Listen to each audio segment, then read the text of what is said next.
In an important breakthrough before the NATO summit in Vilnius, Turkey's President Recep Tayyip Erdoğan has lifted his objections to Sweden joining NATO. This was a remarkable turn of events given the fact that Erdoğan had recently signaled he might actually be maximizing his expectations and setting unrealistic conditions. He had just made the comment before leaving for Vilnius that Sweden's accession to NATO should be linked to Turkey's own bid to join the European Union. This, of course, raised questions over what it is that Erdoğan received in exchange for such a last-minute change of heart. What we witnessed in Vilnius, in essence, is an Erdoğan classic. He did the same going into the 2019 London Summit and the 2022 Madrid Summit, whereby he set conditions on issues that were of importance for Turkey, elevated until the last minute, didn't blink and increased his negotiating power, and at the last minute yielded after relentless efforts on the part of allies and the NATO Secretary General.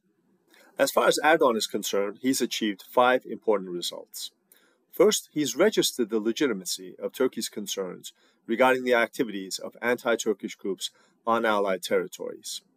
Second, he's done the same on Turkey's concerns on arms embargoes and the restrictions of arms sales imposed on Turkey by some of its allies.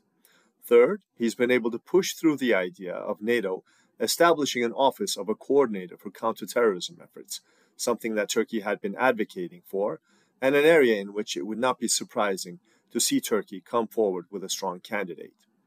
Fourth, he's been able to increase his recognition on the domestic scene as a strong and able leader, running difficult negotiations, if need be, with its allies to further the country's interests. And finally, he's been able to get the attention of the United States, something he had been yearning for.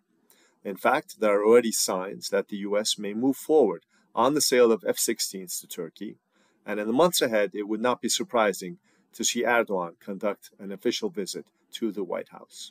It's logical to assume that Erdoğan would be happy with the results of these negotiations. The frustrations that he has triggered with Sweden, the United States, and other NATO allies is a cost that he was willing to burden. It will be interesting to watch in the days and months ahead as to whether this might be the beginning of a recalibration in Turkish foreign policy, whereby Erdoğan, in his new era after his recent electoral success in Turkey, may continue to recalibrate Turkish foreign policy and put it more in line with Turkey's traditional Western allies and friends.